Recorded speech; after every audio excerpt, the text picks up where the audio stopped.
Kembali di Nusantara Petang, pemirsa, meningkatnya angka kasus COVID-19 di Jakarta membuat berbagai kalangan merasa perlu adanya terobosan baru dalam mencegah penularan virus tersebut. PSBB atau pembatasan kegiatan masyarakat dianggap tidak efektif untuk mengendalikan atau menurunkan angka penularan COVID-19.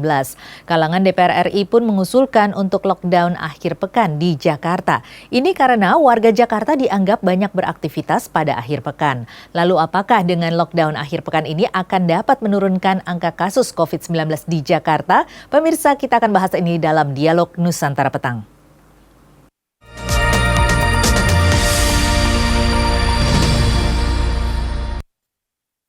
Dan sudah bersama kita ada Pak Syarif, Sekretaris Komisi D DPRD DKI Jakarta dari fraksi Gerindra. Selamat sore Pak Syarif. Selamat sore, Assalamualaikum. Waalaikumsalam Pak. Pemirsa TV Nusantara. Iya, salam sehat Pak. Ini lockdown akhir pekan. Ini artinya akan ada penguncian ya di Kota Jakarta selama sejak Jumat, kalau tidak salah wacananya adalah Jumat pada pukul 8 malam sampai dengan Senin jam 5 pagi. Ini jadi virus kan seharusnya tidak mengenal hari begitu ya Pak ya. Ini bagaimana pandangan Bapak? Iya, ini gagasan rencana pemberlakuan lockdown di DKI Jakarta. Kita sambut baik lah ya. Kita sambut baik, meskipun saya harus mengatakan bahwa kita sudah terlalu jauh, boleh dikatakan terlambat ya, boleh dikatakan terlambat, tetapi ya sebagai upaya daripada nggak ada sama sekali, ketinggalan jauh, mendingan kita coba memulai lagi kan gitu. Artinya, artinya ini kan kebijakan usulan dari DKI Jakarta kepada pemerintah pusat. Yang memiliki otoritas mengambil keputusan adalah pemerintah pusat. Pak, ini kan dilontarkan oleh Pak Wakil Gubernur Pak Arija ya, Pak Arija Patria. Kita sedang menunggu katanya keputusan dari Presiden. Kita tunggu saja. Tapi bagaimana isi dari lockdown itu? Apakah sama dengan seperti di keadaan-keadaan di luar negeri yang lain? Akan begitu ya. Mari kita lihat apa blade-nya, gambarannya apa. Kalau dari lockdown itu kan sebetulnya pengganti kata dari ekstrim itu kan karantina sebetulnya. Istilah lockdown tidak dikenal di peraturan kita. Sebetulnya nanti rujukannya kepada aturan yang mana? Menurut saya itu sejak awal DKI pernah mengajukan karantina wilayah, rujukannya Undang-Undang Kesehatan. Nah ini yang mana saya belum tahu. Nah tapi baiklah, kita sambut baik saja sebagai kebijakan, kita pandang positif dulu apa itu. Nah penerapannya menurut saya nggak bisa se-ekstrim itu dari Jumat sampai Senin, tetapi harus dilakukan bertahap. Misalnya cukup Jumat atau Sabtu saja 10 jam. Kemudian hari kedua atau hari ketiga dilakukan monep ya, monep itu kan setiap kebijakan kan harus ada monepnya, monitor dan evaluasi. Kemudian setelah itu ditambah jamnya. Jadi kalau sekonyol tiba-tiba dilakukan lockdown 3 hari, menurut saya justru tidak efektif. Nah, kalau tidak efektif maka dampaknya kemana-mana kan gitu. Bukan mengatasi COVID, justru makin menambah. Dan ada catatan penting dari problem mengendalikan COVID ini adalah problem ekonomi. Itu yang menjadi kegelisahan kita, bagaimana mengatasinya kalau lockdown 3 hari. Kegiatan ekonomi kita seperti apa. Nah karena itu di Jakarta misalnya diterapkan PSBB sudah berjilid-jilid ya, sudah saya nggak kehitung berapa jilid.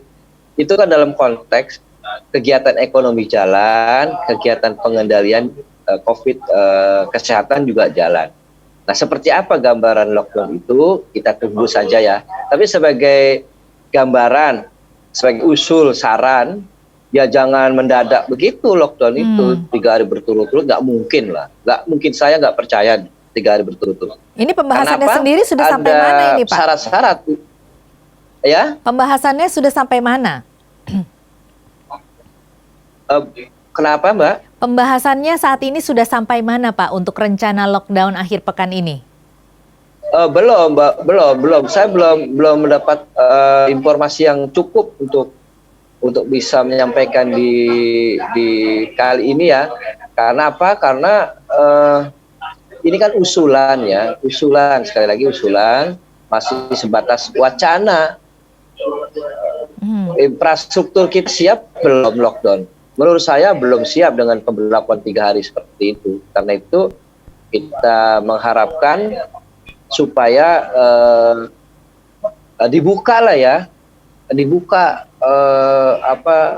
publik bisa terlibat mendiskusikan bagaimana lockdown yang sebaiknya diterapkan di DKI Jakarta. Jadi kalau dari DPRD sendiri ini Kira-kira gitu, sikapnya Mbak Tasya. seperti apa ini Pak? Dari DPRD sendiri sikapnya seperti apa? Ya, dari DPRD sikapnya tadi saya katakan kita mendukung ya, mengapresiasi gagasan lockdown itu. Tetapi sekali lagi kita memberikan saran kepada pemerintah DKI dan pusat terutama ya dipersiapkan infrastruktur ini. Mbak Tasya masih ingat pada waktu PSBB ketat di bulan-bulan akhir April sampai akhir Mei, misalnya larangan untuk orang mudik ya, kemudian ada checkpoint membatasi gerakan orang dengan checkpoint perbatasan. Kita punya pengalaman. Nah, apakah yang seperti itu? Kalau saya baca di pemberitaan tidak seperti itu. Sekarang lebih pada tekanannya ada juga yang namanya law enforcement-nya, penegakan hukum bagi yang melanggar langsung dikenakan sanksi. Di PSBB yang waktu itu tidak ada sanksi, tapi cukup efektif waktu itu. Daerah-daerah penyangga sangat solid ya mendukung pemberlakuan SKIM waktu itu, surat keterangan keluar masuk DKI. Itu efektif. Apakah sudah siap? Saya nggak bisa, tidak dalam kapasitas menjawab.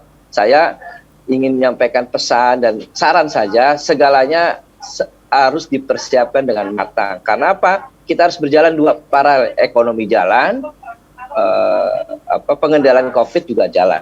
Ya, kalau menurut Bapak selama ini bagaimana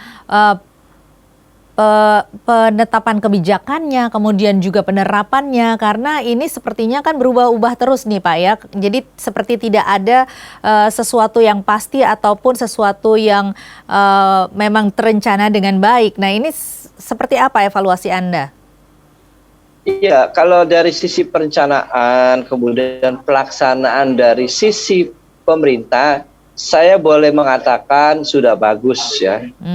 Hanya saja dalam pelaksanaan itu kan ada yang kadang-kadang kita harus sadari itu kita kurang dilibatkan masyarakat.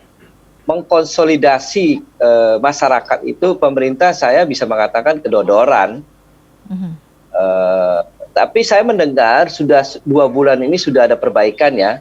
Dengan cara apa? Dengan cara melibatkan leader-leader informal ya, seperti tokoh-tokoh masyarakat RT RW, masjid ya, rumah-rumah ibadah.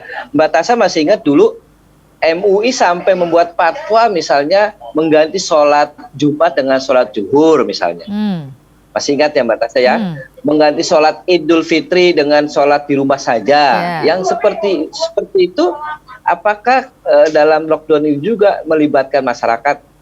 Kita tanya kepada pemerintah. Sepanjang yang saya tahu, kita memang ada ada kelemahan di sisi partisipasi publik bagaimana mengendalikan COVID ini. Kalau dari sisi perencanaan sudah baik pemerintah. Malah kalau kita lihat aspek 3M-nya, aspek 3T, testing, treatment, tracing, treatment ini sudah bagus. Yang 3M-nya ini yang menurut saya kita masih kedodoran. Artinya di penerapannya ini ya Pak ya, di penegakan hukumnya ya berarti ya? Iya, yang 3M-nya itu masyarakat tidak terfasilitasi dengan baik, saya bisa menyebut gitu ya. Tidak terfasilitasi dengan baik menggerakkan 3M. Kalau yang 3T kan pemerintah sudah punya dana testing, dianggarkanlah ada swab ya, puskesmas dan tracing, tenaga nakes untuk melacak ada, kemudian treatment, Rumah sakit rujukan juga sudah sudah ada. Tapi yang 3M ini yang menurut saya kita kedodoran. Saya bisa mengatakan tanpa partisipasi masyarakat nggak bisa Mbak Tasya mengatasi COVID ini. Harus ada kekuatan masyarakat. Iya, bagaimana kalau begitu untuk mendorong agar 3M ini diterapkan di masyarakat secara tertib, protokol kesehatan dilaksanakan dengan patuh oleh masyarakat? Apa saran Anda agar pemerintah ini bisa mendorong 3M ini dilaksanakan? Iya, kan begini, setiap kebijakan tuh ada yang namanya insentif. Saya saran nih, ya untuk tokoh masyarakat itu ya dikasih insentif lah ya. Insentifnya sebetulnya sudah ada. RT RW basis insentifnya sudah ada, uang operasional RT RW, kemudian berbagai lembaga-lembaga kemasyarakatan ada. Hanya saja untuk kegiatan 3M ini mereka belum terfasilitasi dengan baik. Karena itulah saya menyarankan ada kebijakan insentif buat mereka. Yang 3T kan sudah ada insentif buat nakes tenaga kesehatan, misalnya gajinya agak ditambah dikit gitu ya, kan gitu Mbak. Nah untuk dari unsur masyarakat yang bukan nakes nggak ada Mbak, itu yang menurut saya coba disuarakan di kesempatan ini ya, informal leader itu di hire kemudian diberikan insentif, insya Allah tergerak. Ya, jadi ketimbang memberikan punishment tetapi Bapak lebih menyarankan agar diberikan positive encouragement begitu ya? Iya kan setara dengan nakes kan. Bagaimana mungkin RT RW atau informal leader bisa mengerahkan tenaganya kalau tidak ada dukungan fasilitas? Kan gitu. Jadi mendorong sesuatu dilakukan. Iya. Ya, supaya mereka ada stimulus dipancing. Kita tuh Mbak ya, secara kelembagaan, secara di atas kertas sebetulnya sudah ada satgas tingkat RW, ada satgas tingkat kelurahan, ada satgas COVID tingkat kecamatan, ada, tapi nggak jalan Mbak. Itu yang kadang saya menyampaikan masukan dan kritik membangun buat Pemda, mereka yang informal leader itu diperhatikan juga, kira-kira gitu. Baik, nanti kita akan bahas lebih jauh mengenai bagaimana wacana untuk lockdown akhir pekan, tetapi kita harus jeda dulu Pak Syarif.